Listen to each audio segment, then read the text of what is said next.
Hey there, Paul David Thompson here, talking about 3 Sub-2 secrets. I'm a full-time real estate investor. I no longer depend on a day job, and now I help other people do the same thing. Invest in real estate, get enough passive income so they can lead a life of design. But to do so, you need to figure out how to do deals. And one of the best deals that you can do is subject to the existing mortgage. I have another video here if you're not already familiar with how to do subject to or what it is. But if you are and you want to know the next level, here are the 3 secrets. First off, you need to get a power of attorney. So once you get the property under contract and the seller agrees to sell the property subject to their underlying mortgage, and you're going to make payments to their mortgage after taking title to the property after closing.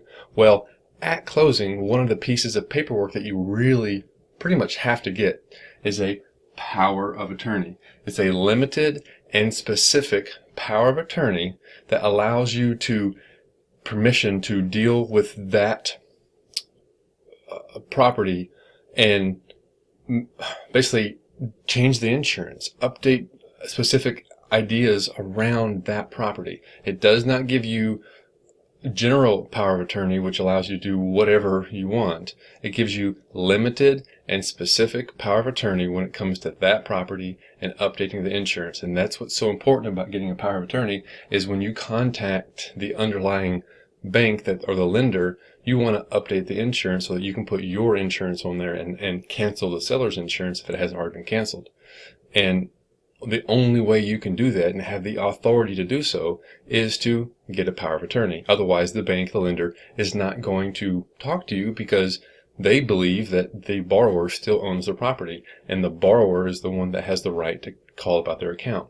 So you're going to need their account number and potentially even the last 4 of their social in order to get permission to contact it. And in this power of attorney form, you basically get the details saying that you're going to be the authorizing party to go contact the or to contact the insurance so that you can get the insurance updated. You are now the authorizing. And the way I do it is I have my company be the authorizing party, and I'm the I'm the employee of that company. And so Paul Thompson has authority to contact the bank and talk to them, and let's call it Valhalla Property Management is the name of my company. It's fictitious, but let's just say something like that. You make your title of your company sound like a property management company. Valhalla Properties. Valhalla Properties now has the right to contact the underlying bank using this power of attorney. Incredibly important. If you buy a property and don't get a power of attorney, you're probably going to end up having to pay 2 insurances. I just don't know any other way around it. It's one sheet of paper. It's so easy to do, and the seller has already agreed to do this, so the power of attorney is required to do so. So, in full disclosure, I'm not an attorney. I am not giving legal advice, but this is how I do it, and you should take a power of attorney form that you can get from my website if you want to. You can go to pauldavidthompson.com. I'll put it on the screen here, and you can get a copy of this power of attorney form and take it to your local attorney in your jurisdiction, in your state, and say, can I use this when I close on a property to update the insurance? And they can update it or change it according to their state laws if they decide so. But it's really helpful to kind of read through one of these to figure out exactly the permissions that it gives you, because it's very limited and specific. That is secret number 1. What's so important now is insurance. The second secret is insurance. You have to get the insurance updated. You don't want their insurance on it, just their insurance, because it does not name you as a additional insured. You are not the insured party. So if there were to be some sort of claim, some sort of issue, you would not have any insurance. The check would go to the borrower, not to you.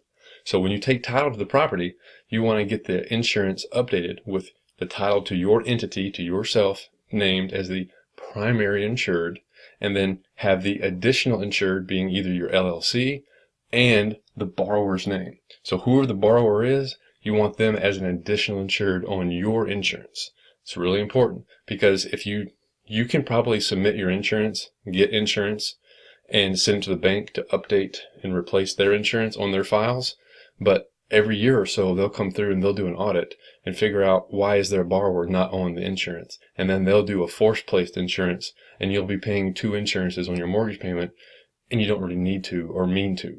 So you need to get insurance, and you want to have the trust or LLC or your personal name, however you've taken title, as the primary insured, and then your underlying LLC, if it's different than this, as the secondary insured, and then the third insured is the borrower. And these are additional insured. The primary insured is whoever owns title to the property. And the last sub 2 secret is putting it into a land trust.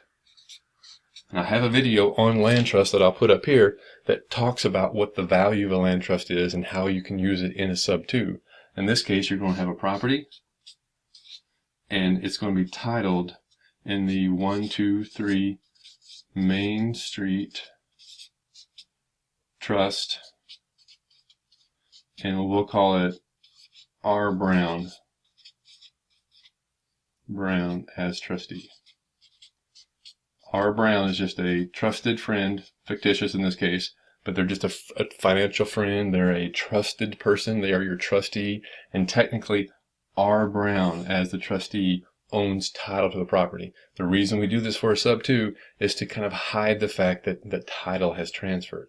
You want to transfer title to a trust so that it appears like the owner, the borrower, is just putting into a trust for estate planning purposes. And then behind the scenes, subsequently, they transferred the beneficial interest.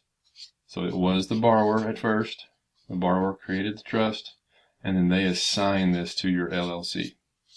And then now you have anonymity, and you have asset protection with your limited liability company in the jurisdiction of the state the property is in.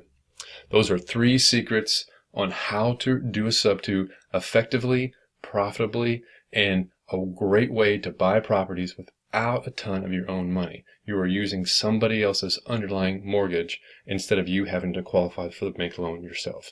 This has been Paul David Thompson. I have a podcast called Ready Investor One. Give me a comment below. Do you have any more questions? Have you bought sub 2s? Have you missed any of these 3 secrets?